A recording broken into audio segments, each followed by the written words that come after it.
empleabilidad, donde las ofertas de trabajo, ¿no? Cuando los alumnos acaban el máster, pues son del 100%, ¿no? Los alumnos, todos nuestros alumnos egresados de este programa, pues han encontrado trabajo al finalizar el máster, ¿no? Por tanto, animar desde la Universidad de León a que los alumnos, a que los asistentes a este seminario, pues de alguna forma se decidan a matricularse en el máster, que luego, bueno, la coordinadora, que es María del Carmen González Velasco, pues puede dar más detalles. Yo puedo decir que la matrícula prescripción ya está abierta y que está abierta hasta el mes de julio, por tanto, hay tiempo para hacerlo, aunque las plazas son limitadas y, por tanto, bueno, pues cuanto antes se inscriban, pues antes pueden contar con la plaza.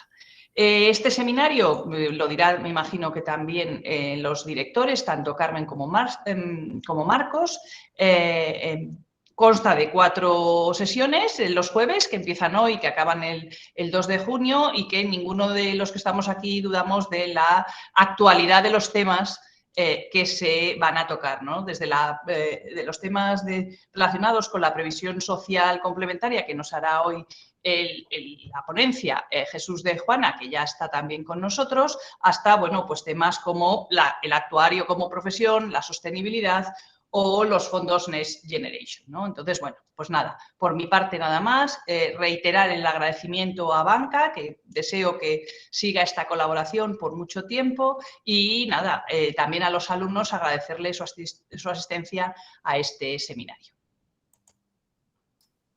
Muchas gracias, Nuria, por tu asistencia, ¿no? Y por tu dedicación.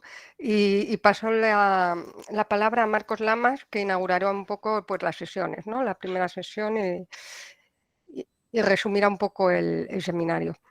Muchas gracias, Carmen. Muchas gracias, Nuria. Buenas tardes a todos. Es un placer, un verdadero placer volver a reunirnos un año más en este tercer seminario Mucafa Banca, que al igual que en anteriores ediciones incluirá 4 sesiones formativas en las que los profesionales de Abanca con amplia experiencia acercarán a estudiantes, profesionales y docentes la realidad de la profesión actuarial y financiera en el entorno empresarial, así como otros temas que, como avanzabais, yo creo que son de la máxima actualidad en el ámbito económico, como son la sostenibilidad, las opciones de gestión del ahorro e inversión de carácter sostenible y un tema tan en boga hoy en día como es la gestión de los fondos Next Generation. En primer lugar, quería agradecer a la vicerrectora de la Universidad de León, a Nuria González Álvarez, que nos acompañe hoy en la inauguración del seminario.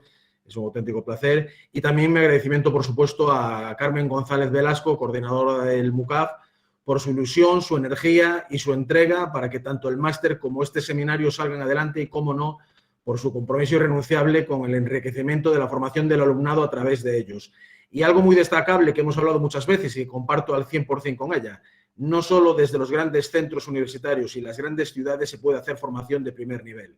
Yo creo que el MUCAF de la Universidad de León o este seminario son una prueba clara y contundente, y más hoy en día con los medios digitales a nuestro alcance, de que se puede hacer formación excelente al alcance de todos y una muestra más de lo que se puede lograr además con el respaldo y coordinación de la universidad pública y de una entidad privada como es Abanca, ¿no?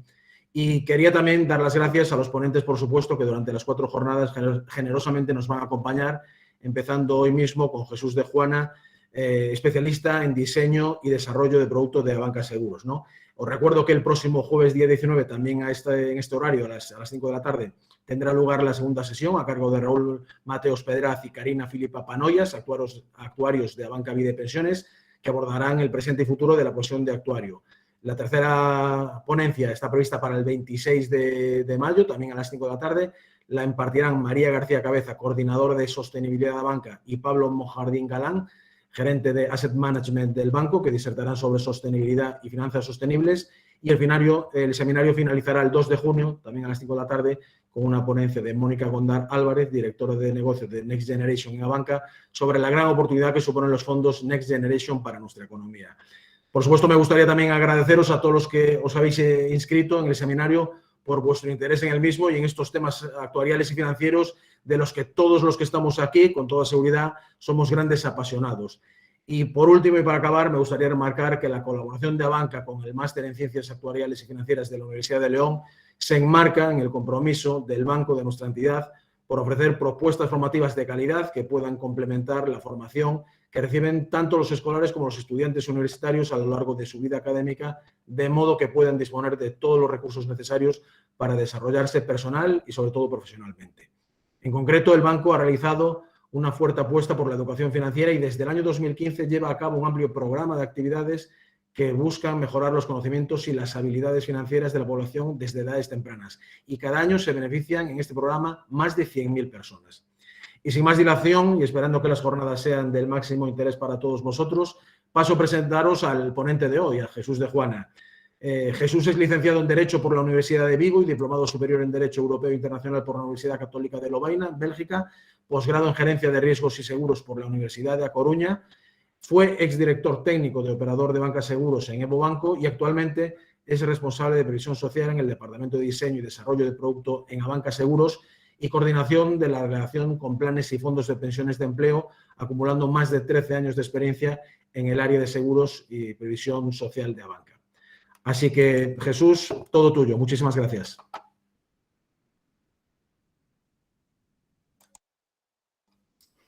No se te oye, Jesús, no se te oye. Perdón. Nada, quería eso, agradecerte, Marcos, la presentación y agradecer a Carmen, bueno, pues que hayáis contado conmigo un año más para este seminario. Y ya sin dilación, si os parece, vamos a pasar a la presentación, más que nada porque así ganamos tiempo.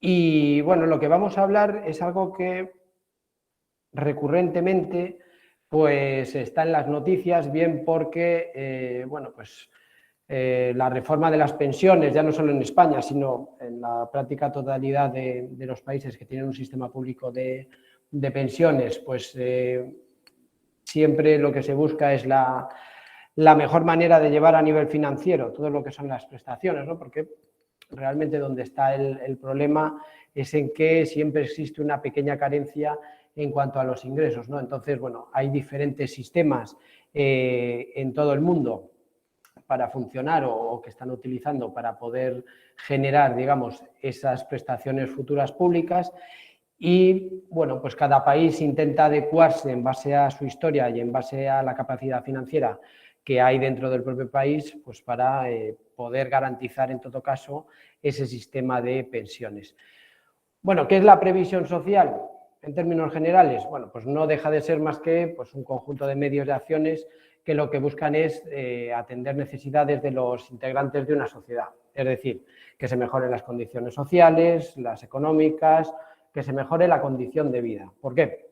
Porque al final lo que tenemos que buscar, tanto a nivel particular como el Estado en su, digamos, función pública, pues es esa protección de todos pues, ante la pobreza, la enfermedad, el desempleo, la discapacidad o los problemas pues, derivados de la vejez.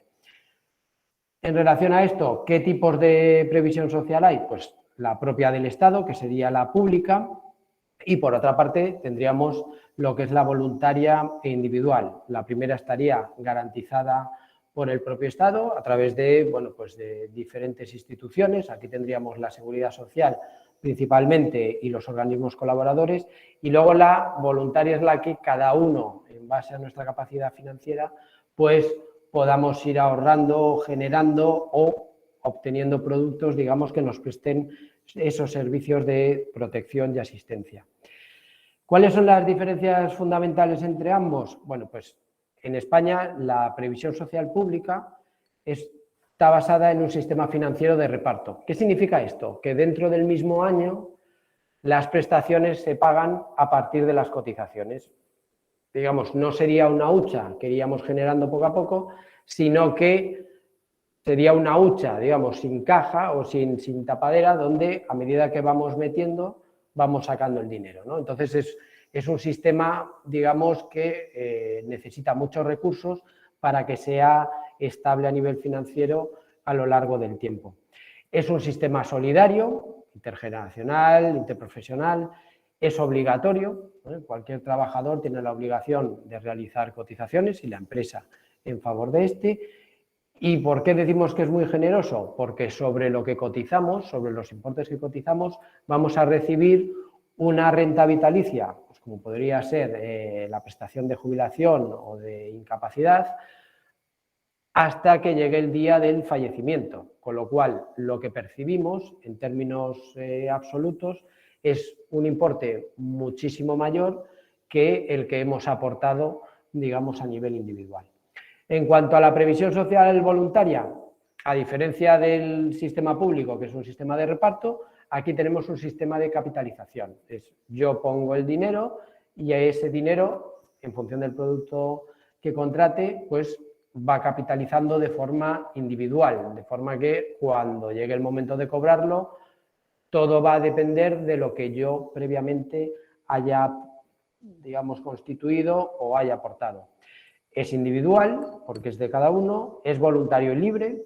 Hay gente que en función de su capacidad financiera va a poder contratar más o menos productos con mayor o menor capacidad de ahorro, y libre porque no se exige por parte del Estado el disponer de esta hucha, digamos, voluntaria o de esta hucha, digamos, individual, ¿no? que complemente esa hucha pública. Y, por supuesto, aquí depende, pues como decíamos, de la capacidad del ahorro individual. ¿Cuál es la mejor solución en todo caso? La combinación y el complemento. Disponer de los recursos públicos, pero además, pues tener, o lo ideal es tener esa capacidad para generar ese ahorro complementario. Sin embargo, el sistema público tiene una serie de retos que tiene que ir confrontando a lo largo de los años y que en muchos casos viene heredado, digamos, del sistema en su conformación de años anteriores o de tiempos anteriores.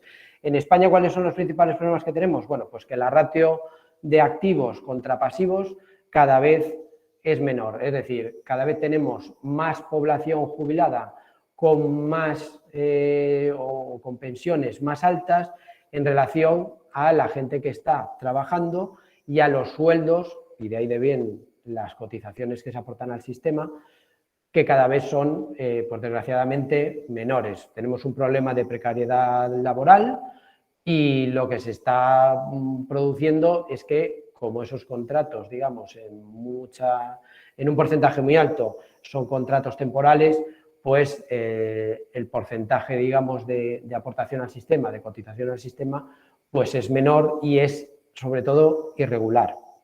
Por otra parte, tenemos el boom demográfico de los años 60, que lo que anticipa es que a lo largo de los próximos años va a haber una entrada en el sistema de pasivos muy grande que seguramente a nivel financiero va a haber un problema. De ahí que en los últimos tiempos el Ministerio de la Seguridad Social lo que ha hecho ha sido realizar diferentes correcciones encaminadas a anticipar ese momento y encaminadas, por supuesto, a aumentar, digamos, los ingresos del sistema.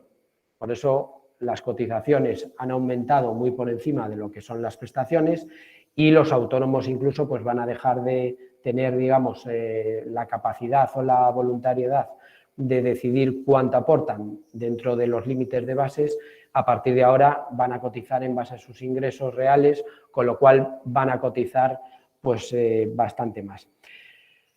En relación a lo que sería la previsión social, ya hemos visto que los dos fundamentos son la pública estatal y la voluntaria de cada uno que pueda, digamos, que pueda ir generando. En relación a los pilares de las prestaciones sociales, pues los pilares son tres. Sería el primer pilar, que sería el pilar universal o el pilar público, ¿no?, el que emana del Estado. El segundo pilar, que sería el empresarial, el que se financia por cotizaciones de los empleados y de las empresas a instrumentos de previsión social. Y por último estaría el tercer pilar, que sería el más individual y que lo que viene a ser es el cobro de esos productos que previamente hemos contratado cada uno de forma voluntaria para complementar, pues digamos, cualquier prestación de lo que sería el primer pilar. Hoy nos vamos a centrar en ese segundo pilar, ¿vale?, que es voluntario, ¿vale?, pero depende en gran medida de los acuerdos que se generan entre los representantes de las empresas, entre la patronal y los representantes de los trabajadores, principalmente los sindicatos. ¿Cuál es el origen de este pilar complementario? Bueno, pues básicamente los compromisos por pensiones. ¿Qué es un compromiso por pensiones? Bueno, pues no deja de ser más que las obligaciones que genera o que se generan para una empresa, ¿no?, en relación, pues, a sus empleados, y se suelen recoger, pues, en convenios colectivos o en disposiciones equivalentes. Son cualquier tipo de compromisos que tiene una empresa para mejorar las prestaciones otorgadas por la Seguridad Social en favor de sus empleados. ¿Qué sucedía con esto hace años? Bueno, pues que las empresas, para mantener, por ejemplo, un premio de jubilación, lo que tenían que hacer era dotarse de fondos de reserva que pudieran utilizar en el futuro para poder abonar, digamos, esos compromisos. Muchas de las empresas que habían adquirido compromisos por pensiones tenían problemas de insuficiencia o de insolvencia con esos fondos de reserva, por lo cual lo que hizo el Gobierno fue emitir al Parlamento una ley de exteriorización de compromisos por pensiones obligatoria para que, digamos, el cobro de esos compromisos por parte de los empleados no dependiera de que pues la empresa hubiera tenido, digamos, una partida disponible que hubiera mantenido en el tiempo por un superávit que se hubiera generado en un momento determinado. Entonces, esa ley lo que dijo es, no, ya no va a quedar como una partida más dentro de la empresa, sino que va a haber que exteriorizarlo en productos específicos y destinados a ese último fin, ¿no? ¿Cuáles son estos productos? Pues básicamente los planes de pensiones de empleo y los seguros de vida mixtos de ahorro, ¿vale? Esto viene aprobado por el Real Decreto 1588/1999 y lo que busca, pues, es dar esa estabilidad, digamos, tanto a las empresas en la medida en que tienen que generar esos compromisos y a los empleados en la medida en que tienen derecho a cobrarlos.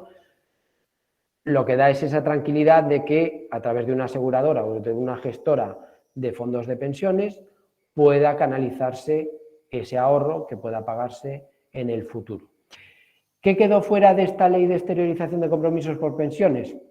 Bueno, pues básicamente ciertos pagos que estaban ligados a, bueno, pues a los despidos por despidos o bajas voluntarias por expedientes de regulación de empleo, y luego ciertos acuerdos específicos de la empresa con una categoría especial de empleados o ciertos empleados, como pueden ser altos directivos, directores generales, etcétera, etcétera, que, bueno, digamos, por la naturaleza de la relación y las obligaciones pactadas para ese tipo de cargos, bueno, pues se entendió que eso podía quedar fuera de lo que era el ámbito, vamos a decir, más colectivo, ¿no?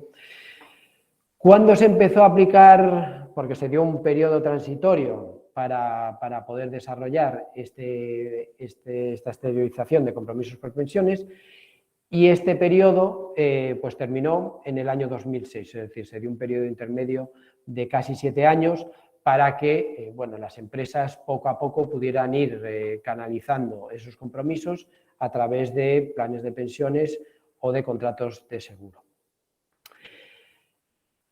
Intrínsecamente ligado a lo que sería el compromiso por pensiones es el origen, en muchos casos, de ese compromiso. ¿Y dónde está? Pues en los convenios colectivos.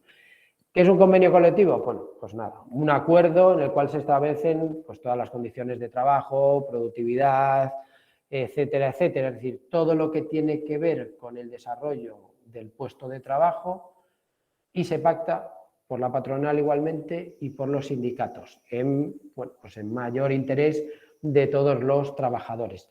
Estos convenios colectivos pueden ser sectoriales, pueden ser dentro de una empresa, ¿no?, lo que llamamos los convenios internos, y luego, en cuanto al ámbito de aplicación, pues pueden ser locales, provinciales, autonómicos y estatales.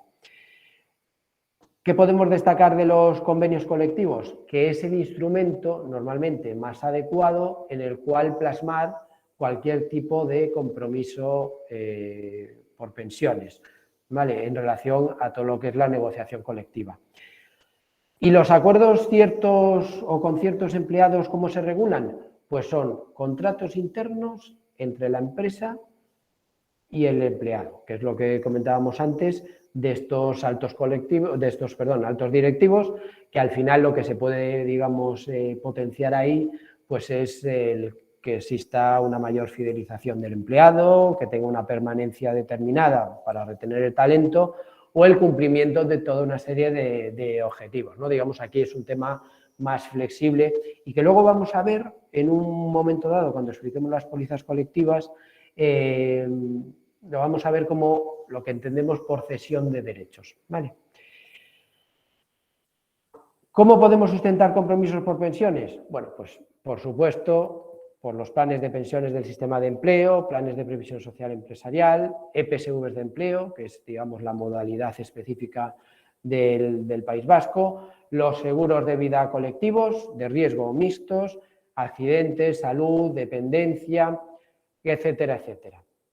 Y para sustentar los acuerdos individuales ya no nos iríamos a un producto colectivo, seguramente, nos iríamos a un producto individual donde el tomador es la empresa y el asegurado y beneficiario es el empleado, y se podría instrumentalizar pues, en un seguro mixto de vida con tipo no garantizado, un unit link, que es lo que está ahora mismo más de moda, o incluso un seguro de accidentes o mejores coberturas en relación al seguro de salud que pueda tener el resto de la plantilla. En cuanto a planes de pensiones, EPSVs de empleo y los PPSEs, bueno, pues nada, decir que son los productos casi por excelencia, son productos muy encaminados a complementar las prestaciones de la seguridad social. ¿Por qué? Porque son productos muy líquidos, ¿no? Es cierto que en los últimos años se ha ido avanzando en este punto, pero al final lo que cubren en un 99% de los casos, pues básicamente son la jubilación, la incapacidad permanente en todos sus grados, la dependencia severa y gran dependencia y el fallecimiento, ¿vale?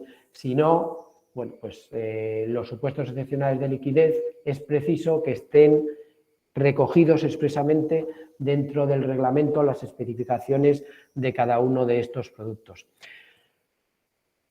Como son efectivamente productos menos líquidos que otros, digamos, en los que se podrían instrumentalizar pues todo lo que son, ya no solo compromisos por pensiones, sino el ahorro voluntario, gozan, digamos, de ciertas ventajas fiscales, ¿no? En cuanto a su tratamiento fiscal, porque no se imputan dentro de la base imponible del ahorro, en el IRPF, sino que computan como un rendimiento del trabajo, con lo cual todo lo que se aporta se reduce, ¿vale?, con unos límites que veremos después, y en el momento del cobro, al tratarse de una prestación que tributa exactamente igual que las de la Seguridad Social, pues se tiene en cuenta como un mayor salario a efectos de IRPF.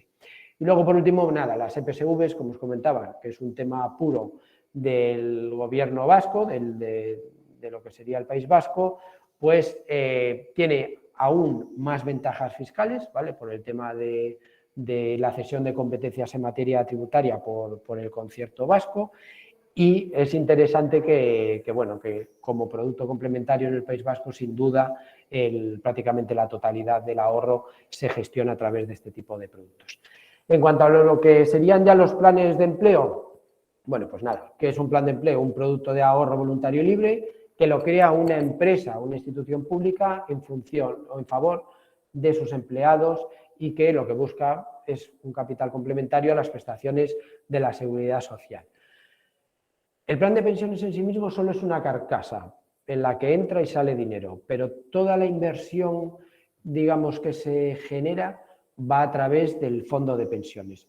¿Cuáles son los principios de un plan de pensiones de empleo? Bueno, principio de no discriminación, fundamental. Tiene que haber igualdad de acceso en igualdad de condiciones y derechos para todos los empleados y con el límite máximo de una antigüedad de 2 años en la empresa. ¿Vale? Esto quiere decir que todos los empleados en una empresa donde haya un plan de pensiones de empleo que tengan una antigüedad de 2 años tienen derecho a entrar en ese plan de pensiones. Segundo principio, capitalización. Tercero, atribución de derechos, cesión de derechos. Todo lo que aporta la empresa, una vez que lo hace al plan, automáticamente pasa a ser patrimonio de los partícipes, de los empleados.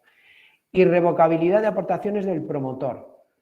Lo mismo, el promotor no puede decir, la empresa no puede decir, no, como te vas, porque has cesado en la empresa, me quedo yo con tus aportaciones o con las aportaciones que yo he realizado en tu favor al plan de pensiones. Eso no se puede hacer. Y por último, integración obligatoria en un fondo de pensiones, por lo que os comentaba antes, para poder canalizar esa prestación o esa inversión. ¿Qué tipos tenemos de planes de pensiones de empleo? Bueno, pues pueden ser de promoción individual o conjunta, es decir, que varias empresas con características en común se junten para crear un plan de pensiones de empleo y luego cada una tiene un anexo en el cual pues, indica, digamos, sus particularidades. Eso sería un plan de promoción conjunta. Y el plan de promoción individual es donde una empresa o institución para sus empleados crea un plan de pensiones. Por las obligaciones, bueno, pues puede ser de aportación definida, es decir, yo sé cuánto aporto, pero no sé cuánto voy a cobrar, porque eso dependerá de la evolución de la rentabilidad. Prestación definida es cuando yo sé cuánto tengo que cobrar y lo que hago es ajustar anualmente las aportaciones que debo realizar. Aquí normalmente hay siempre por detrás un seguro. Y luego hay planes mixtos que lo que hacen es, para unas contingencias tienen aportación definida y para otras tienen prestación definida. Y por la categoría o tipología de inversión, bueno, pues tendríamos garantizados, que es un plan de cualquier otra categoría de inversión, solo que hay una entidad externa que otorga una, vamos a decir, una garantía de rentabilidad o porcentaje, digamos, de capital. Renta fija a corto plazo, pues solo invierte en activos de renta fija y liquidez con duración inferior a 2 años. Renta fija a largo, todo renta fija a más de 2 años. Renta fija mixta, entramos con un 30% o hasta un 30% de renta variable y el resto en renta fija. Renta variable mixta, entre el 30 y el 75% en renta variable. Y ya renta variable pura, vamos a llamarlo, todos aquellos que tengan una inversión en activos de renta variable por encima del 75%. ¿Cuánto podemos aportar a día de hoy en un plan de pensiones de empleo o un plan de previsión social empresarial? Que al final es lo mismo. Bueno, pues el límite general en España, aprobado por los presupuestos generales del Estado para el año 2022, asciende a 1.500 euros. Ese es el máximo. ¿Qué es lo que sucede? Que adicionalmente a estos 1.500 se permite aportar lo mismo que aporte la empresa. Si la empresa no nos aporta, podemos aportar 1.500. Si la empresa nos aporta 500 euros, nosotros podríamos aportar esos 500 euros más los 1.500 del límite general. ¿Cuánto sería lo máximo? Bueno, pues si al final lo que nos dice la normativa es que el límite máximo conjunto son 10.000 euros y 1.500 son propios solo de mi parte, pues la empresa podría llegar a aportar hasta 4.250 euros, que es la mitad de estos 8.500, y nosotros aportar hasta esos 4.250, lo que conseguiría al final un máximo de 5.750 euros, que es pues prácticamente 4 veces más o 3 veces más de lo que podemos aportar en un plan de pensiones individual o en un plan de previsión asegurado. En cuanto a traspasos, para entrar el plan de pensiones de empleo no tiene ningún problema, puede o acepta traspasos de otros planes de empleo, de planes individuales o de PPAs o de BPSs, pero ¿qué pasa? Que a la hora de hacer un traspaso de salida, la normativa lo que obliga es primero a que esa opción, esa posibilidad esté recogida en las especificaciones del plan de pensiones y segundo, y no menos importante, que ese traspaso solo se puede realizar en el caso en el que el empleado haya cesado en su relación laboral con la empresa y el motivo de este cese no sea por pase a contingencia, es decir, no sea por jubilación, por incapacidad permanente,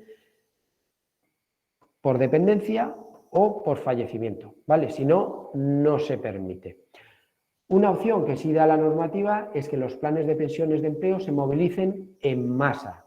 Es decir, imaginaos, por poner un ejemplo, con la Universidad de León. La Universidad de León tiene un plan de pensiones de empleo para sus empleados y lo tiene con la entidad gestora, pues Unicorp, por ejemplo. Unicorp, pues lo que hace es gestionar el plan de pensiones.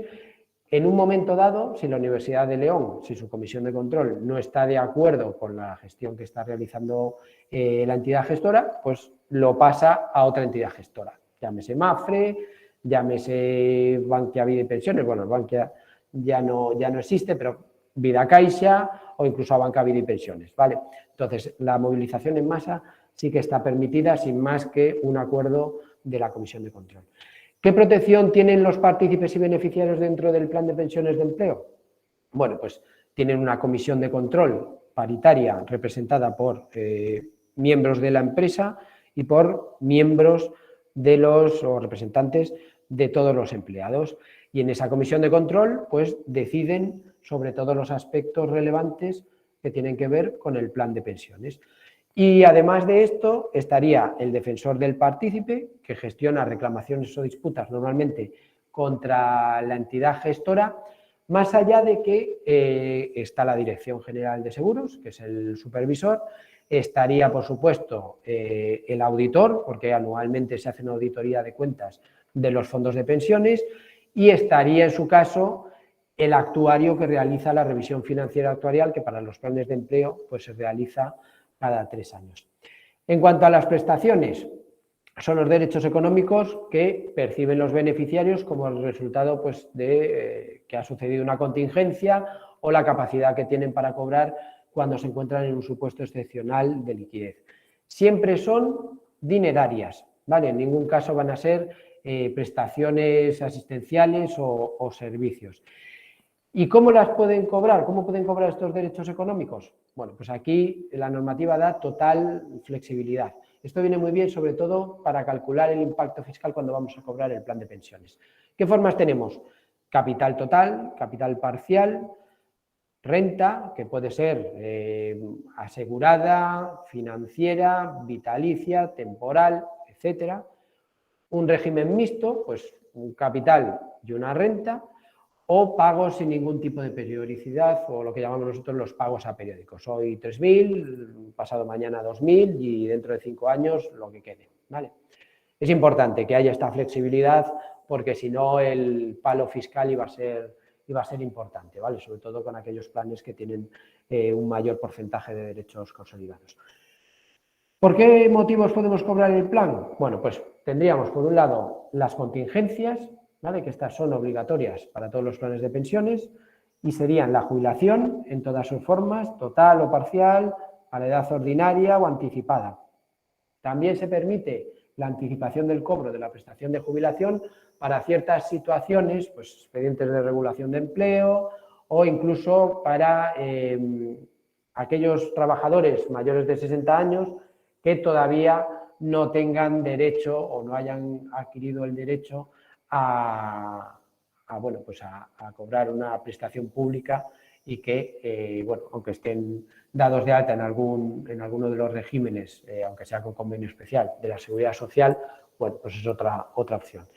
La incapacidad permanente total, absoluta y la gran invalidez, dependencia severa o gran dependencia y el fallecimiento, que puede ser tanto del partícipe como del beneficiario, ¿vale? Supuestos excepcionales, que esto es lo que ha ido desarrollando los diferentes gobiernos a lo largo del tiempo para dotar de mayor atractivo, digamos, a este instrumento de previsión social. Bueno, pues por un lado estaría el desempleo de larga duración. Podemos resetearlo de larga duración, lo que pasa es que viene así contemplado en el artículo 9 del Reglamento de Planes y Fondos. Sería estar en situación de desempleo y no tener derecho o haber agotado la prestación contributiva de desempleo, ¿vale? Cabe cobrarlo si se está percibiendo el subsidio o la ayuda familiar. Enfermedad grave, que puede ser tanto del propio partícipe como de personas de su familia que convivan con él, por grado de parentesco, digamos, en primera línea de consanguineidad, y cónyuge. Incluso las parejas de hecho, ¿vale? Entonces, bueno, esa enfermedad grave puede venir por dos partes. Puede venir, por un lado, por una baja continuada superior a 2 meses que requiera intervención quirúrgica o tratamiento hospitalario, o también puede venir por enfermedades que generen secuelas que imposibiliten, digamos, el correcto desarrollo de las actividades normales diarias, ¿vale? Entonces, bueno, se da un supuesto bastante amplio. Y por último, desde el año 2015 tenemos la posibilidad de liquidar el valor de todas las aportaciones realizadas con al menos 10 años de antigüedad.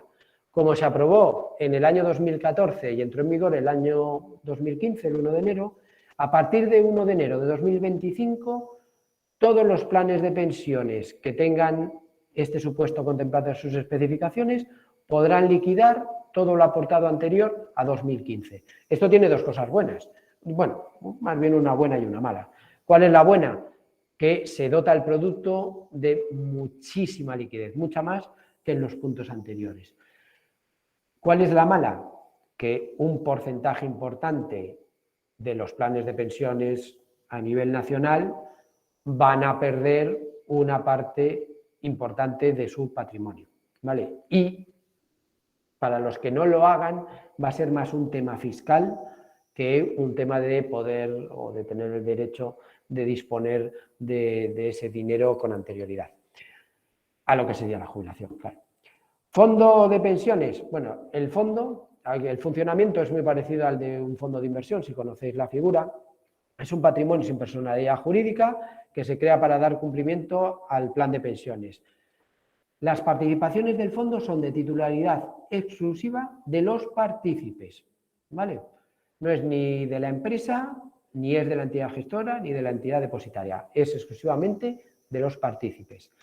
Este fondo de pensiones está separado y es independiente en relación a gestora, depositaria y promotora. ¿Qué quiere decir? Que si hubiera un problema a nivel financiero dentro de alguna de estas entidades, automáticamente la Dirección General de Seguros se ocuparía, si es alguna de las entidades gestora o depositaria, de nombrar nueva entidad gestora, nueva entidad depositaria, y si es el caso de la promotora, de iniciar la liquidación del plan de pensiones, ¿vale?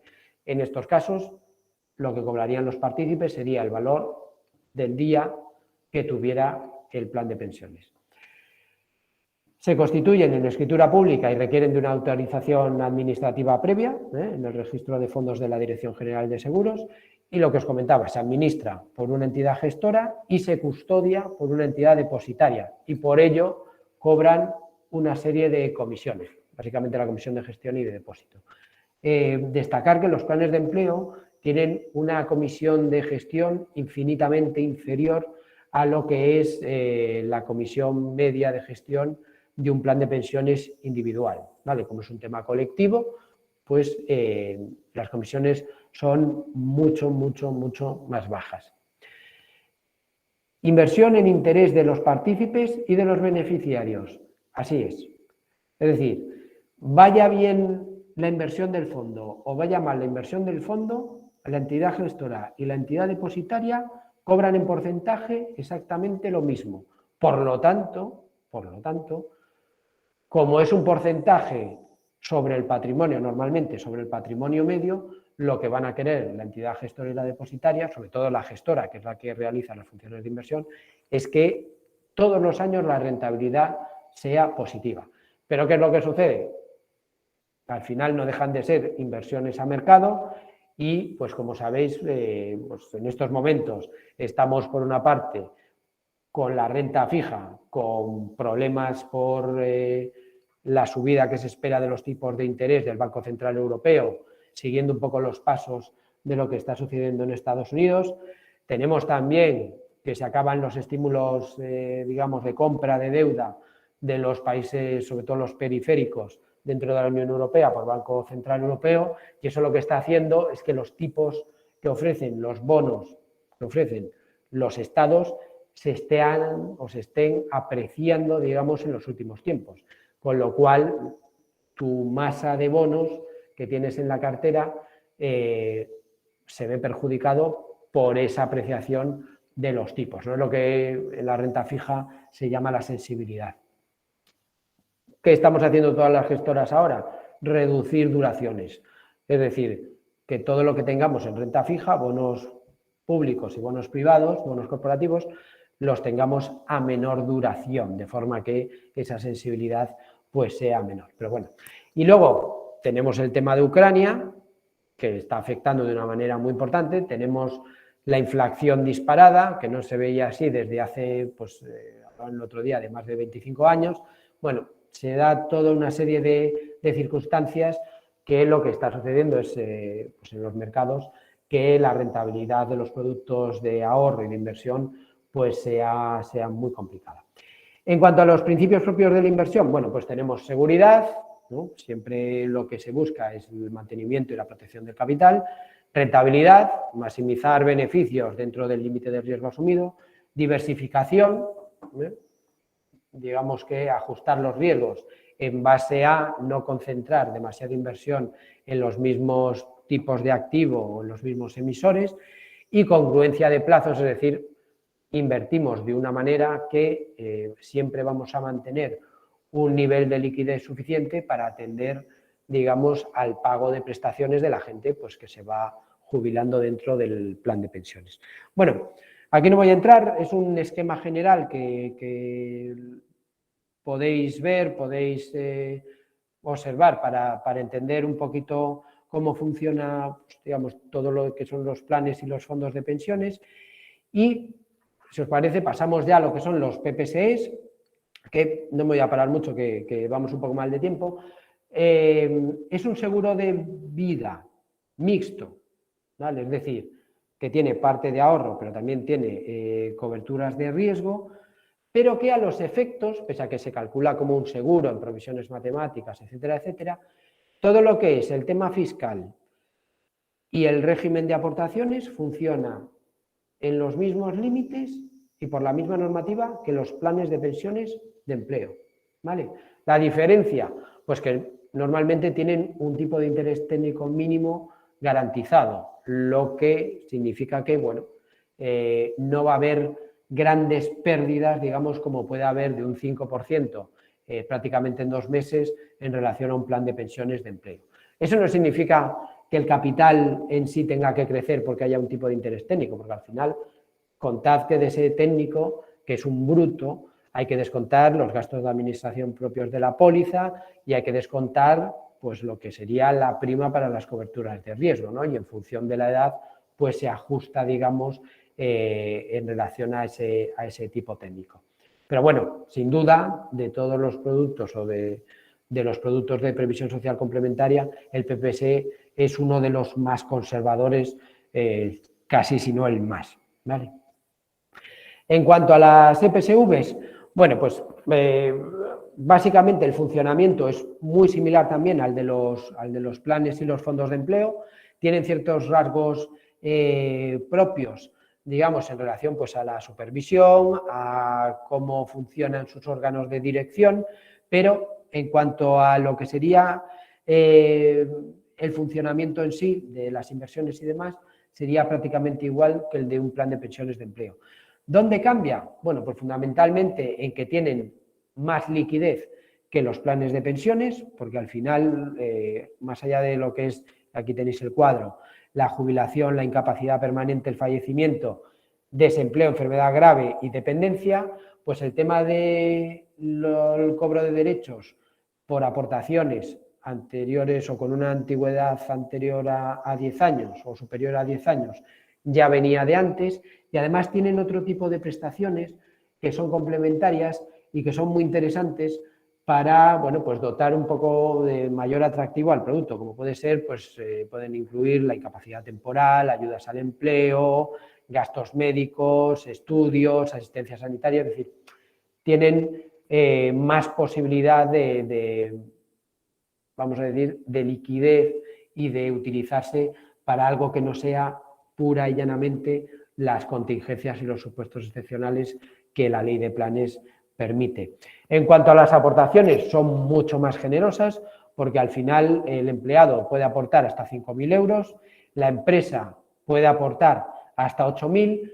Lo que sucede es que en el límite conjunto alguno de los dos no puede llegar al máximo, ¿vale? Entonces el límite conjunto queda en 12.000 euros. Pero en el mejor de los casos el límite conjunto en planes de empleo, como recordáis, era de 10.000, con lo cual pues es mucho más interesante. Los seguros de vida colectivo.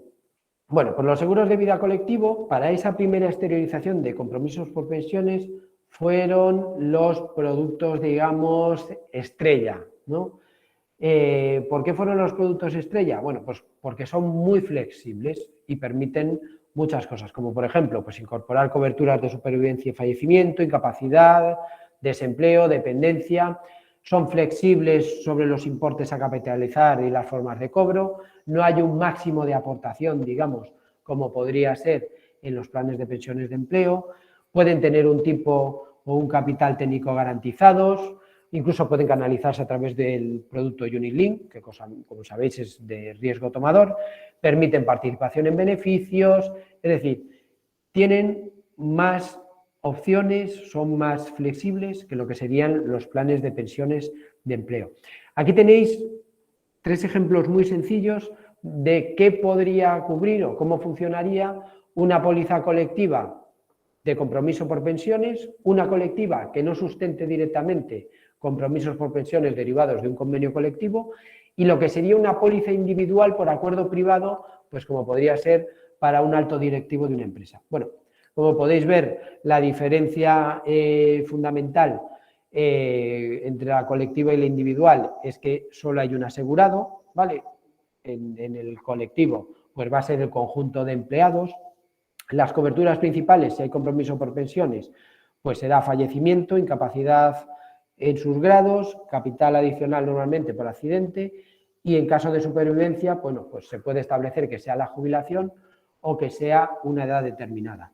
En cuanto a la rentabilidad, puede ser un tipo de interés técnico revisable, con independencia del periodo, puede ser, lo más normal es que sea anual, pero además puede tener esa participación en beneficios que puede ser por resultados financieros o por no siniestralidad de la póliza.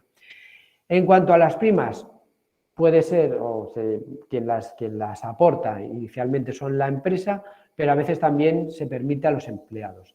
Y puede ser primas únicas o incluso primas periódicas anuales y que permitan extraordinarias, etcétera. ¿Cuál es la principal diferencia cuando no es un compromiso por pensiones? Bueno, que normalmente solo cubre el fallecimiento y la supervivencia por jubilación, ¿vale? Podría ser, digamos, en el conjunto de todo lo que se ha suscrito en España, la principal diferencia. Las que no son por compromiso por pensiones tampoco suelen tener participación en beneficios, ¿vale? Porque al final, bueno, es más compleja la gestión de la póliza por parte de la entidad aseguradora. Y luego, pues nada, en cuanto al acuerdo individual, importante, en cuanto al beneficiario, en principio va a ser el empleado, ¿vale? Lo que pasa es que depende de que exista o no una cesión de derechos. Puede ser una cesión, digamos que esté supeditada a que suceda un evento, llamémosle alcanzar 10 años de antigüedad, llamémosle alcanzar un cumplimiento de objetivos del 105% anual, etcétera. Y hasta ese momento no se cede el derecho de cobro. Si no hubiera cesión de cobro, la propia empresa sería beneficiaria, digamos, del capital del seguro, del valor acumulado en el seguro, ¿vale? Y aquí, importante, el 80% de toda la nueva producción de pólizas para acuerdos con altos directivos se están gestionando a través de Unit Link, ¿vale? Porque como, digamos, la rentabilidad que podía ofrecer un producto con tipo garantizado desde que están congelados los tipos de interés por el Banco Central Europeo en el 0%, ha sido muy baja, lo que buscan a través del Unit Link, pues normalmente es obtener mejores resultados invirtiendo la mayor parte de la cartera pues en renta variable, ¿no? Aquí os cuento un poquito esto. ¿Por qué es bueno o por qué ha sido tanto el desarrollo de los Unilink colectivos en los últimos tiempos? Bueno, pues desde el punto de vista de la compañía aseguradora, porque no consumen capital, ¿vale? La participación en beneficios es menor valor para la compañía y, por tanto, los Unilink normalmente no tienen. Y luego la cartera de inversión es propiedad de la compañía y lo que se hace es realizar una gestión profesional para el cliente. Incluso se puede delegar en una entidad financiera esa gestión. Desde el punto de vista de la empresa, ¿por qué se está vendiendo más Unilink? Bueno, pues básicamente porque la gestión es mucho más sencilla, porque en un entorno de tipos del 0% para un alto directivo, que se supone que tiene un conocimiento financiero mayor que la media de los empleados, bueno, pues puede suponer un mayor atractivo el que vaya contra rentabilidad variable, que la evolución del producto es acorde a la situación de los mercados, con lo cual, bueno, pues hay una correlación, digamos, entre la situación de ambos y que puede adaptar o modificar la composición y el riesgo de esa cartera cuando lo desee. Puede ser a medida que avanza la edad en este caso del asegurado, del empleado, incluso asumiendo posiciones de mayor o menor riesgo en función del perfil de ese empleado. Entonces, bueno, pues para ellas también suele ser más interesante. Y luego, desde el punto de vista de los propios asegurados o empleados, pues eso, que adaptan normalmente el nivel de riesgo de la cartera a su propio perfil y que a largo plazo se mejoran las ratios de rentabilidad en relación a los productos garantizados. Cuestiones relevantes en relación a los vida colectivos: cesión de derechos y la imputación de primas, ¿vale? La imputación de primas a nivel fiscal. ¿Por qué? Porque salvo que lo que se aporte por parte de la empresa sea más de 100.000 euros o bien la parte destinada a la cobertura de riesgo supere los 50 euros, que entonces es obligatorio que la empresa impute a nivel fiscal las primas al empleado, en el resto de casos la empresa va a poder decidir si lo quiere imputar o no. ¿Qué supone imputarlo? Pues básicamente que la empresa va a poder reducirse ese coste, porque al final es un coste salarial, en el impuesto sobre sociedades. El empleado, si se la imputan, no puede reducir, a diferencia de los planes de pensiones de empleo o de los planes de pensiones individuales, no puede reducirse esa imputación en su base imponible general. ¿Vale? Esto es importante. No se puede reducir. Eso sí, cuando lo cobra va a tributar igualmente como rendimiento del trabajo.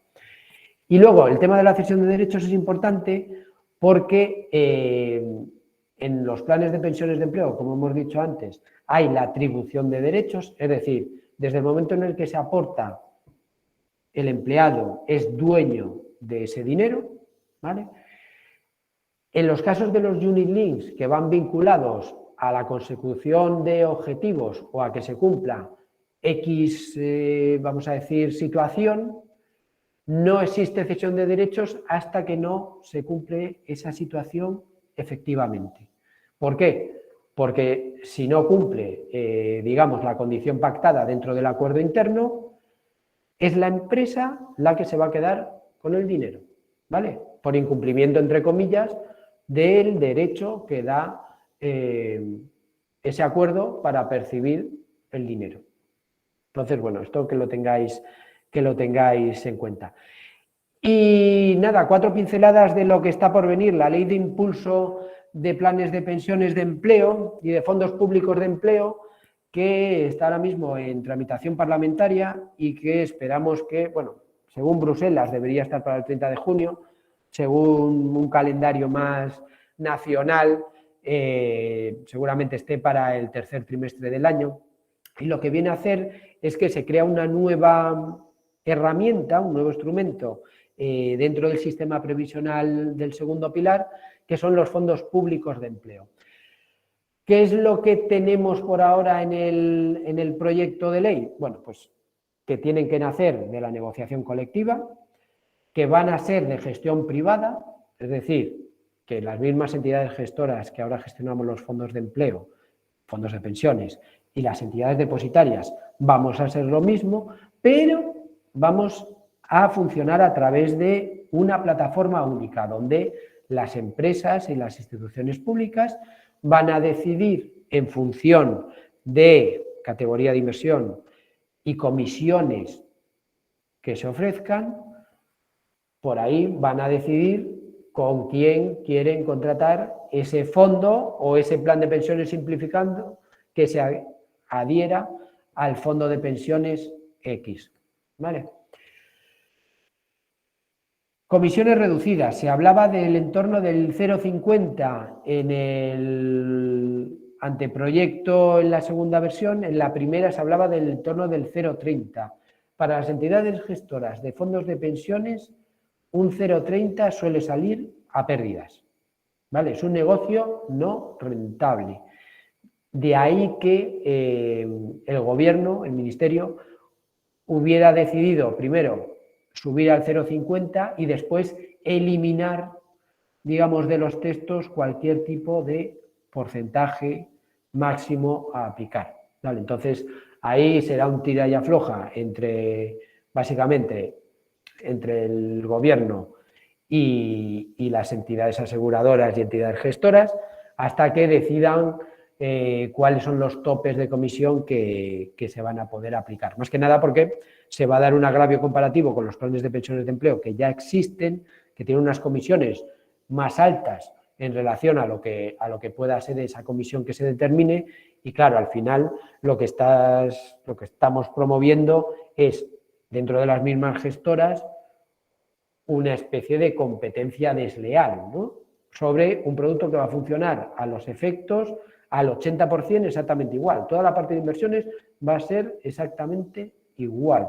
Entonces, bueno, ya veremos cómo acaba el documento, porque hay muchas enmiendas presentadas, y iremos comentando pues un poquito qué es lo que va a pasar. ¿Qué sí tiene de especial el Fondo Público de Empleo? Que hay dos tipos de comisión. Hay una comisión de control especial para el fondo, que está promovida por 13 o compuesta por 13 miembros, 5 del gobierno, 4 de sindicatos y 4 de empresarios, y una comisión promotora y de seguimiento que estaría compuesta por 9 miembros, todos funcionarios, 5 del Ministerio de la Seguridad Social, de Asuntos Sociales, Migración, 1 del Ministerio de Trabajo, bueno, de varios ministerios. ¿Qué es lo más importante aquí? La politización de las comisiones de control. ¿Qué es lo que pasa ahora mismo? ¿Cómo está la situación ahora mismo? Para entrar o para crear un plan de pensiones de empleo, lo que hacen las empresas, una vez que ya tienen toda la documentación requerida, es informar a la Dirección General de Seguros, que lo que hace es otorga un número, digamos, de código de registro de plan, y ya puede empezar a funcionar, como quien dice. ¿Vale? ¿Qué es lo que va a pasar ahora? Que la empresa que quiera darse de alta en un plan de pensiones simplificado o dentro de un fondo de pensiones público, primero va a tener que ir a esta comisión promotora. Ojo que solo hay una comisión promotora, que le den el ok para estar en esto, y luego en el fondo público de pensiones no van a participar. No es como ahora, que es paritaria de representantes de la empresa y de los trabajadores. Incluso en los fondos, las comisiones de control de los fondos están formadas por miembros de los promotores, de las empresas de los planes y de los partícipes, de los empleados de esas empresas que forman parte del plan de pensiones. Aquí va a ser una comisión prácticamente política. ¿Qué dicen las malas lenguas? Bueno, pues han dicho un poco de todo, desde que se iba a utilizar este instrumento para comprar deuda pública del Estado, para financiar al Estado, que se iba a mover por intereses partidistas, que iba a haber problemas de entendimiento entre patronal y sindicatos. Bueno, se ha dicho muchísimas cosas, pero hasta que no esté, digamos, todo el tema montado, pues tampoco podemos aventurarnos un poco a este tipo de consideraciones porque no sabemos cómo va a funcionar. Importante, dentro de esta nueva ley, de la ley o del proyecto de ley de impulso de los planes de pensiones de empleo, hay una parte de reforma fiscal, que eso sí es interesante, que lo que va a dar es la opción de mejorar las aportaciones o el volumen de aportaciones que puede hacer un empleado al plan de empleo con independencia de lo que aporte la empresa. Va a haber como un matching, que le llaman, y bueno, va a haber unos coeficientes que van a permitir aportar más dinero al plan de pensiones. Eso es bueno porque al final al empleado todo lo que aporte fiscalmente es redondo, porque las aportaciones de la empresa tienen un efecto neutro en la declaración de la renta, pero las aportaciones de los empleados no. Y luego, otra cosa buena que tiene es que se propone que las aportaciones que realice la empresa, que ahora mismo se tienen en cuenta para cotizaciones, pues se pueda reducir 115 euros, creo que es, al mes por aportación por empleado. Con lo cual, bueno, pues para las empresas va a ser más sencillo aportar, les va a parecer más interesante en la medida en que el coste salarial que les produce pues es menor, ¿vale? Entonces, bueno, iremos viendo cómo funciona todo esto. En relación a la fiscalidad, y ya voy rapidísimamente, que vamos muy fuera de hora, por decirlo de una manera muy sencilla, los seguros de vida que instrumentan compromisos por pensiones tributan como rendimientos del trabajo. Los planes de pensiones de empleo tributan como rendimientos del trabajo. Los PPSEs, rendimientos del trabajo. Y las EPSVs, rendimientos del trabajo.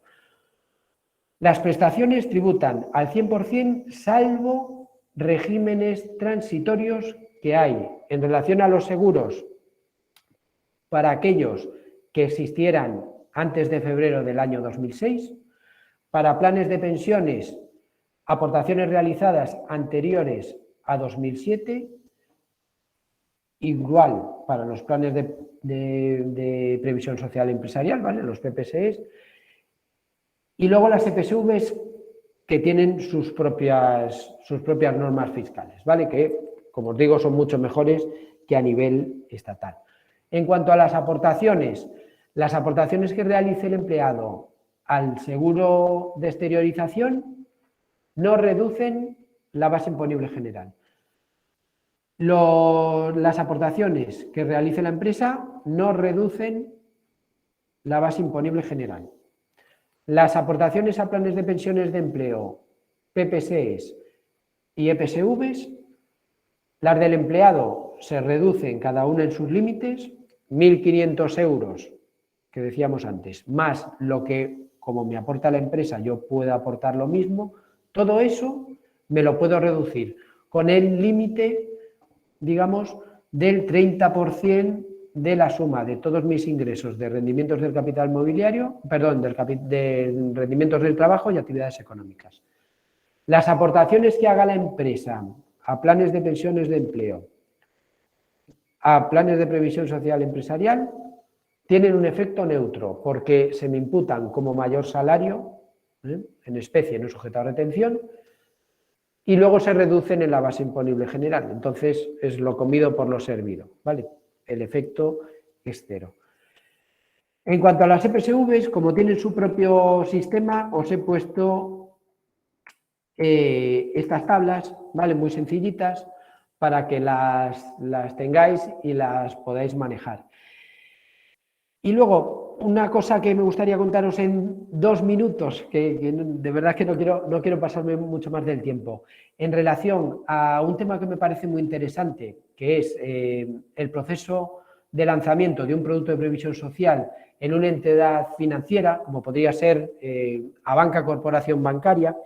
Es importante, ¿vale? Y es una cosa que os quiero trasladar, que el oficio de actuario es un oficio que abarca muchas funciones, gestión de riesgos, gestión de procesos en muchos casos. Entonces, toda la formación, además de la que estáis recibiendo aquí en el MUCAF, digamos, en relación a ciencias actuariales puras, siempre que eso lo podáis complementar, si os parece interesante, con una gestión de riesgos y con un gestor de proyectos, vais a tener, o sea, ya no asegurado el puesto de trabajo, que ya seguramente lo vais a tener todos con el tema de puramente actuario, pero os va a dar una visión transversal de todo el negocio, no solo desde el punto de vista más técnico, ¿vale?, que es el actuario, sino comercial, de desarrollo de negocio, de operaciones, de comercialización y distribución, etcétera, etcétera, ¿vale? Entonces, bueno, aquí lo que os pongo un poco es cuáles son los principales puntos que se tienen en cuenta cuando una compañía o cuando un operador en coproducción, un mediador, quiere lanzar un producto. Pues principalmente lo que necesitan tener muy claro es, primero, ¿a quién nos dirigimos? ¿Vale? ¿A quién le vamos a ofrecer nuestro producto? Porque al final ese objetivo, ese target o público objetivo es el que nos va a decir lo que necesita. Creamos el producto. ¿Cuántos costes debemos incluir en el producto para que cumpla lo que es promesa de valor? ¿Qué aporta el producto al cliente? ¿Vale? ¿Cuánto le aportamos nosotros al cliente en relación a la competencia por lanzar este producto? Entonces tenemos que medir los costes. Y algo fundamental en la distribución de seguros por parte del mediador tradicional, de la compañía aseguradora en directo y, por supuesto, de una entidad financiera, la propuesta de valor. ¿Cuánto vamos a vender? ¿Vale? Porque al final, si estamos en una unidad de negocio, no nos podemos quedar en la parte puramente técnica o de las bondades del producto. Si el producto no se vende porque no tenemos localizado, porque no hemos identificado correctamente a la gente que puede necesitar ese producto, el producto va a morir. El producto va a ser un fracaso y va a morir. Con lo cual, tenemos que tener en cuenta estos 5 aspectos que veis aquí. Dentro de lo que sería, por ejemplo, nuestro funcionamiento en el grupo Abanca, bueno, pues tendríamos diferentes tareas dentro, digamos, de cada una de las patas de lo que es el grupo financiero. Pues estaría dentro de la compañía aseguradora. Para lanzar un producto, pues participarían desde riesgos, actuarial, financiero y fiscal, comercial, jurídico, procesos, y todo esto en un comité de productos se aprobaría esa propuesta inicial, digamos, de producto. De ahí, como somos coproductores con el operador de banca seguros de Abanca, lo que tenemos que hacer es presentar y adaptar esa propuesta de producto inicial que se realiza por parte de la compañía en base a las necesidades y exigencias que nos marca el mediador. ¿Quién entra en el mediador? Pues básicamente las mismas áreas, ¿vale?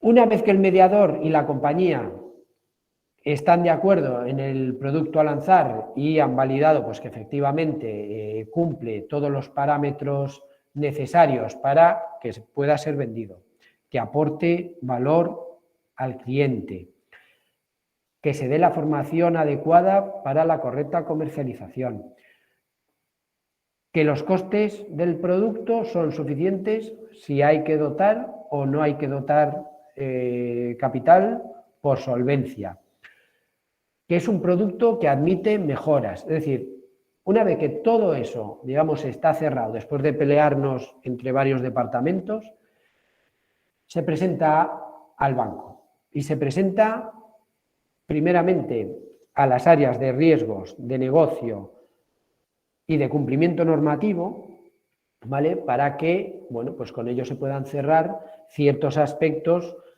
que son necesarios para poder sacar el producto a comercialización.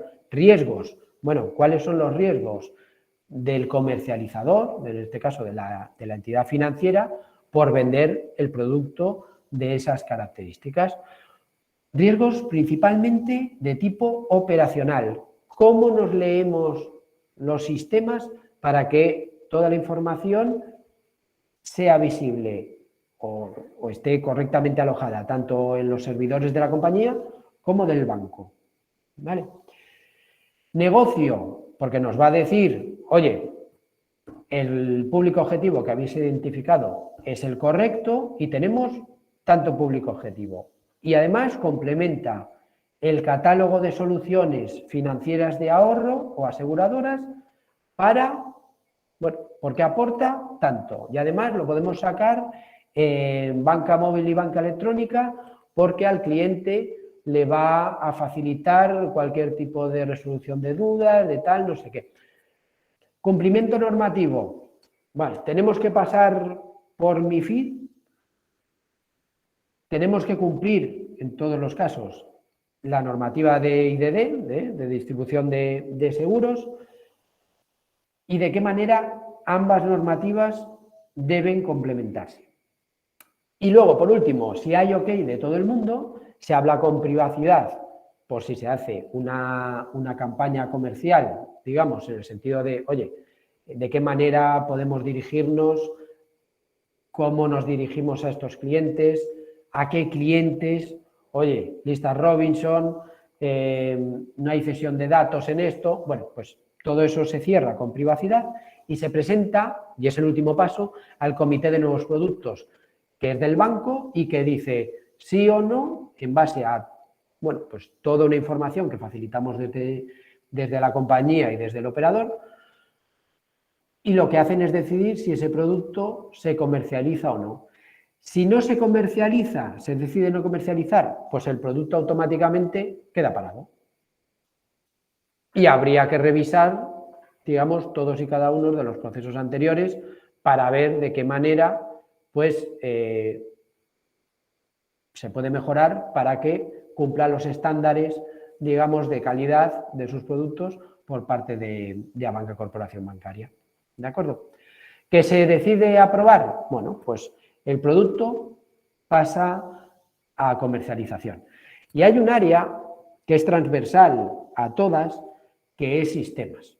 ¿Vale? Porque con sistemas peleas al principio, con sistemas peleas durante el resto de procesos, con sistemas peleas al final del proceso y luego dependes mucho de sistemas en todo lo que tiene que ver la transmisión de la información entre unas aplicaciones y otras, ¿no? Entonces, bueno, al final, ya os digo, es un proceso muy bonito, porque al final hablas con mucha gente, tienes que poner de acuerdo a mucha gente y lo que genera es, bueno, pues un atributo muy importante, que es que todo digamos, toda la gente que participa en el proceso, al final, pues se convence o digamos, está convencida de que ese producto que se saca a comercialización, que sale a producción, es un producto, digamos, viable en cuanto a nivel económico, que aporta valor al cliente destinatario y que aporta valor a compañía, mediador y entidad financiera. ¿Vale? Entonces, bueno, al final lo que haces es eso, que todo el mundo te compre prácticamente el producto que quieres lanzar. En un grupo financiero, lo que es el lanzamiento de los productos suele ser más complicado porque hay coproducción, es decir, no solo tienes que pelear dentro de la compañía, sino que además tienes que pelear con el operador y viceversa, ¿vale? En una situación como la nuestra, donde tenemos algunos departamentos que son transversales entre compañía y mediador, pues, bueno, se generan ciertas, no sé cómo decirlo, bueno, se generan posiciones, digamos, que lo que hacen es ayudar a que todos estos movimientos se realicen de una forma rápida, pero bueno, porque al final tienes que poner de acuerdo prácticamente a todo el mundo. En cambio, si es la comercialización de una compañía aseguradora en directo o a través de un mediador, ese mediador, salvo que sea un mediador muy grande, lo único que va a hacer es decidir si lo vende o no, pero no va a entrar, digamos, como hacemos nosotros, en todos y cada uno de los parámetros que configuran el producto por esa coproducción que existe entre el operador de banca seguros y la compañía aseguradora, ¿vale? Entonces, bueno, en ese sentido es un proceso un poco más complicado. Aquí tenéis las funciones que realiza cada una de las áreas, ¿vale? ¿Cómo se identifican los procesos? Bueno, pues por tareas y por lo que sería la representación de esas tareas en un flujo, ¿no? Para poder seguirlo adecuadamente. Una de esas tareas, o dentro de esas tareas, es un tema muy importante, y por eso lo comentaba antes, identificar correctamente los riesgos que genera cada una de esas tareas, cuantificarlos y, bueno, pues además de asignar un responsable, ver qué controles se pueden aplicar para que esos riesgos se minimicen, ¿vale? O por lo menos que después del resultado residual, digamos, de ese riesgo, después de control, tenga un impacto mínimo o que no tenga ni siquiera impacto, ¿vale? Pero, bueno, ahí tenéis un mapa de riesgos, el mapa de la derecha, que es un mapa, bueno, cuando más grande es la bola, supone mayor impacto económico, y cuanto más a la derecha, un riesgo que puede tener mayor, digamos, frecuencia, ¿vale? Entonces, bueno, ahí tenéis un ejemplo, nada, que sepáis que lo saqué de un producto que no es nuestro, pero que le hicimos una pequeña gestión de riesgos en su día, le hicimos el mapa de riesgos. E imaginaos, el principal problema era el problema regulatorio, ¿vale? Era el riesgo regulatorio, porque tenían un pequeño déficit de información, ¿vale? Pero bueno, abajo os indico algunos tipos de riesgos, ¿no? Y luego en la siguiente, lo que os pongo, y esto es nuestro proceso de lanzamiento de planes de pensiones individuales y de empleo, ¿vale? Ahí tenéis, bueno, pues toda una serie de tareas, que es las que actualmente seguimos nosotros, esto lo hicimos con Price, y la representación del flujo, ¿vale? Que al final, bueno, pues la fundamental o lo más importante de esta representación es que la gente tenga conciencia, ¿vale? Porque muchas veces nos perdemos entre la tarea 2, 24, 37 de no sé qué. La gente sepa localizar exactamente en qué punto del proceso está cada tarea y qué tiene que hacer, ¿vale? Entonces, bueno, es interesante tener tanto el detalle de las tareas, por supuesto, como lo que es el flujo. Fuentes de consulta, nada, ahí tenéis, principalmente he puesto páginas web porque hoy en día la digitalización lo es todo, todo está en Google, la Wikipedia sabe prácticamente la que más, y lo que sí, como no hemos tenido muchísimo tiempo, os dejo también mi contacto de email para que todos aquellos que tengáis alguna duda o queráis profundizar en alguna cuestión, bueno, pues que me podáis escribir sin ningún tipo de compromiso, pues, os apetece, y bueno, pues me podéis hacer preguntas o compartir reflexiones, un poco lo que os parezca más relevante. Y luego os he incluido un breve resumen de cómo funciona la seguridad social en España en anexo, ¿vale? Que ya no vamos a entrar. Perdona que me haya extendido por encima del tiempo, ¿vale? Muchas gracias Jesús por tu presentación. La verdad es que ha sido muy completa y bueno, a los asistentes no os preocupéis si no veíais bien algunas letras porque eran pequeñitas, porque os enviaré la ponencia a todos y además el vídeo se colgará cuando finalice todo el seminario en el canal de YouTube de MUCAZ como el año pasado. Bueno, las preguntas podéis hacerlas por chat o bien levantar la mano. He visto que ha levantado la mano Eduardo Melinsky, que es el responsable de la carrera... ¿No? Pues la venía levantada. Pues si quieres decir algo, Eduardo.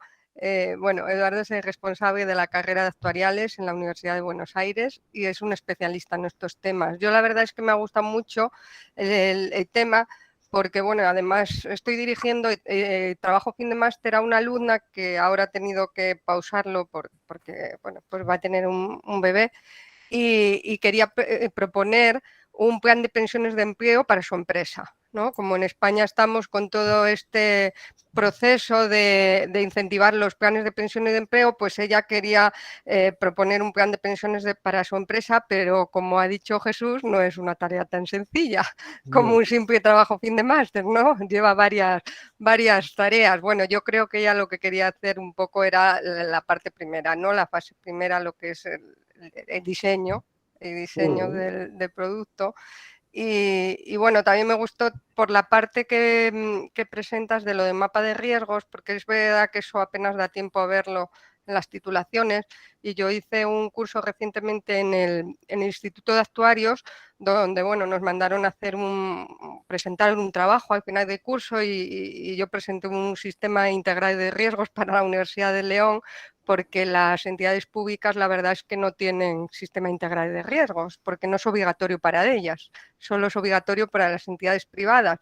Y bueno, pues me gustó ver lo del mapa de riesgos y todo eso que has proyectado, porque nos lo mandaron a hacer allí en el curso. La verdad que fue un curso muy exigente, muy completo, y bueno, la profesora, la verdad que de mucho nivel. Y bueno, yo creo que con respecto a los alumnos, Jesús, ¿qué crees que les puede interesar? Bueno, yo pienso que ellos están preocupados por el tema este de las pensiones, ¿no? Ya había planes de pensiones de empleo en España, ¿no? En algunas entidades tipo BBVA, etcétera. Y claro, esos planes de pensiones, ahora cuando empieza a funcionar el fondo este de pensiones público bueno, que va a crear el Estado, ¿qué va a ser de esos planes de pensiones de empleo que están ahora vigentes, que yo creo que van a ser un poco infravalorados, ¿no? Porque, no sé, Bueno, ¿qué piensas? en principio se van a mantener, ¿vale? Se van a mantener por dos motivos. Es porque principalmente algo que limita a los fondos públicos de empleo es que sí o sí tienen que venir de la negociación colectiva, ¿vale? Y ahora mismo estamos más pendientes del tema de la inflación, de subir los salarios para acometer, digamos,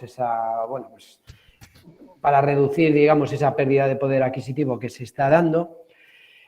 Y luego, por otra parte, es que, aunque se apruebe para 30 de junio, como solicitaba Bruselas, el desarrollo de la plataforma única va a llevar un tiempo importante, ¿vale? Entonces, digamos que de momento las entidades gestoras no estamos especialmente preocupadas. Ahora bien, una vez que esté todo desarrollado, claro, vamos a tener que valorar muy mucho en función sobre todo de esos costes que nos marquen de máximos, ver si compensa o no pues presentarnos en esa plataforma y cuantificar el volumen de planes de pensiones de empleo, digamos, en su forma actual, van a trasladarse a esos fondos de pensiones públicos, porque es una de las cosas que está prevista. Es decir, el fondo de pensiones público será capaz de asumir o de recibir traspasos de planes de pensiones de empleo, incluso de movilización de promotores a nivel particular en los planes de promoción conjunta. Entonces, bueno, un poco a medida que se vaya desarrollando, tendremos que ver de qué forma, participamos en la plataforma, porque al final, si no estás en esa plataforma, no existes. Y segundo, ver de qué manera puedes ofrecer lo mejor de esa plataforma para lo que ya tienes, ¿vale? Porque a lo mejor nos compensa transformar uno de nuestros planes de empleo en un plan de pensiones simplificado, ¿vale? Entonces, eso va a partir, por un lado, de las propias empresas que lo van a empezar a valorar y, por otra parte, nosotros, digamos, yo personalmente, que soy el que lleva todo el tema de empleo de los 35 planes de empleo que gestionamos directamente, pues claro, una de las primeras cosas que vamos a hacer según se apruebe la ley es empezar a hacer un proyecto de impactos y un poco de estimar las acciones que tenemos que que realizar a partir de ahora, ¿no? Porque sí que es verdad que es una vuelta de tuerca a todo el sistema que existe actualmente. Pues muchas gracias, Jesús. Yo no sé si queréis hacer alguna pregunta o preguntar alguna cuestión. Eduardo. Bueno, yo la verdad me has dado participación, ha sido una charla muy interesante. A veces no me hacía ver si estaba escuchando algo de España o de Argentina. Muchas cosas coincidimos, el aspecto de la macroeconomía no es la misma, pero los aspectos estructurales que tienen que ver con el tema de pensiones es exactamente lo mismo en uno y otro país. El tema del envejecimiento poblacional, la presión presupuestaria sobre la seguridad social, la extinción de la hucha de la seguridad social, son temas que son comunes, con distinta terminología, con distintos marco normativo, pero la lógica es la misma. El Estado tiene la carga, o sea, el volumen, la proporción de adultos mayores respecto a los adultos en etapa activa es altísima y va a ser del doble en poco tiempo, relativamente poco tiempo. Parecería ser que los actuarios decimos cosas que no gustan, pero la realidad es esa, es ver cuáles son las proyecciones demográficas para Europa, para todo el mundo, digamos, o sea, y obviamente se necesitan mecanismos complementarios para la seguridad social o para brindar seguridad previsional, digamos, a las personas, y obviamente hace falta capacidad contributiva para eso. Sí, o sea, todo esto es un tema, temas macroeconómicos es ingreso, cómo crece el ingreso, cómo crece el Producto Bruto, y lo que estaban hablando de seguridad, mapa de riesgos, obviamente que la gestión de inversiones privadas o los esquemas complementarios implican una actividad de inversión de fondos. Hay que buscar la seguridad y el gran desafío es en qué medida esas inversiones son rentables en términos reales. Es decir, que el ahorro previsional no se vaya consumiendo por obtener rendimientos nominales por debajo de los niveles de inflación. Exactamente. Entonces, este es el gran desafío que enfrentan las empresas, que enfrentan las personas, porque en definitiva las empresas quieren atender a su personal, las personas hacen esfuerzos contributivos, pero ¿en qué medida ese esfuerzo no se diluye por rendimientos nominales por debajo de la inflación? Y ese es un tema importante, ese es un riesgo, si quieren llamarlo riesgo inflacionario. Sí, sí.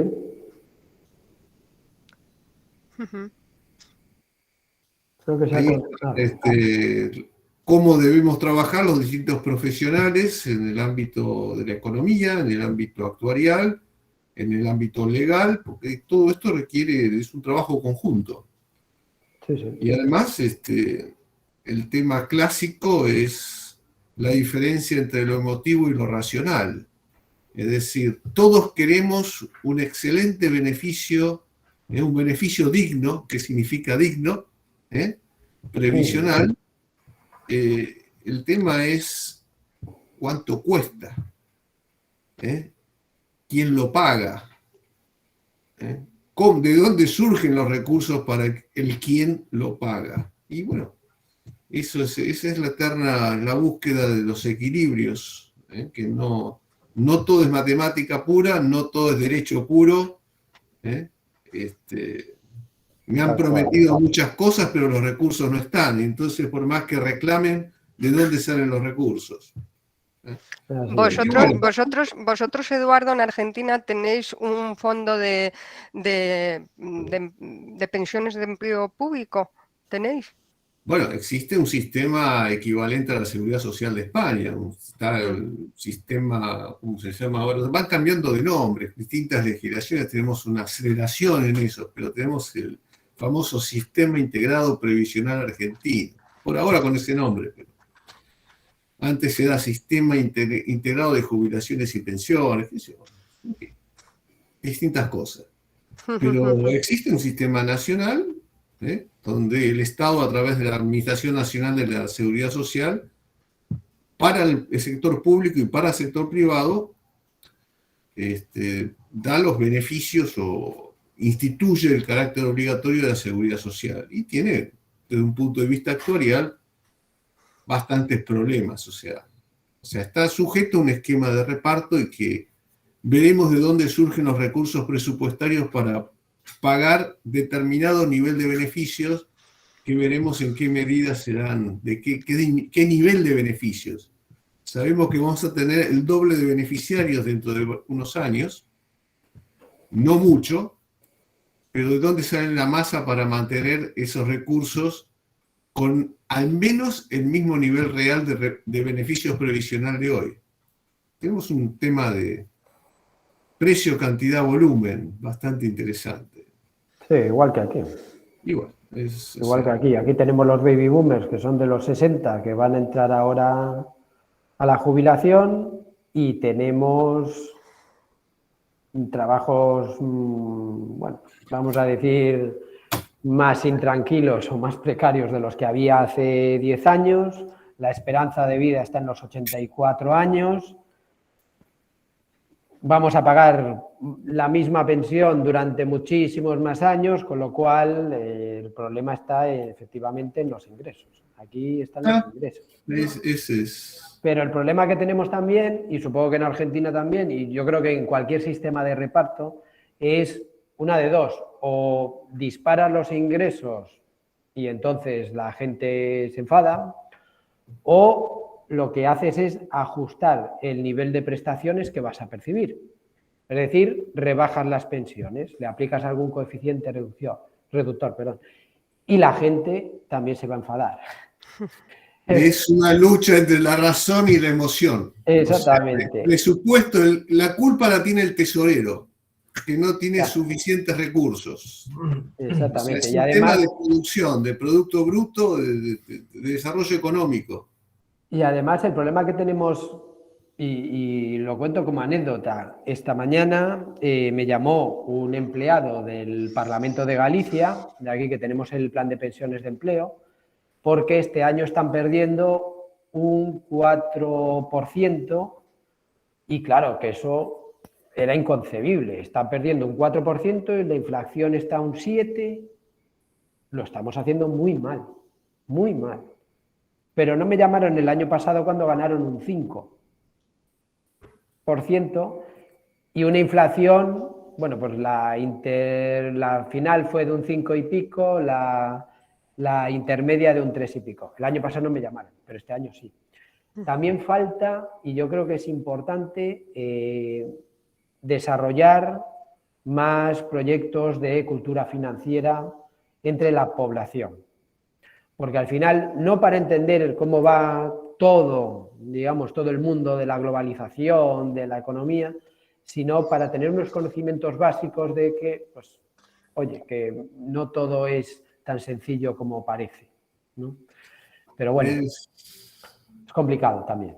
Es el tema, lo que pasa es que el común de las personas mira los temas en el corto plazo. Sí. Es decir, todo el mundo cree sabe interpretar lo que es un estado contable, un estado de este año es irrelevante respecto del problema que tenemos de acá a 50, 75 años vista. Es decir, es muy importante la gestión, la administración, obviamente es importantísimo, pero el problema es lo estructural. No me interesa cuál es la fachada del edificio hoy. Mi problema es si ese edificio va a seguir estando parado para los próximos 30, 40 años. Y ese tema, el tema actuarial, que muchas veces se lo confunde con la matemática, es el tema justamente de lo que hay que inculcar a los alumnos, en que nuestros egresados tienen que tener esa capacidad de comunicación, de salir de la matemática de pensiones y entender que el problema es la proyección de esos estados financieros a través de generaciones.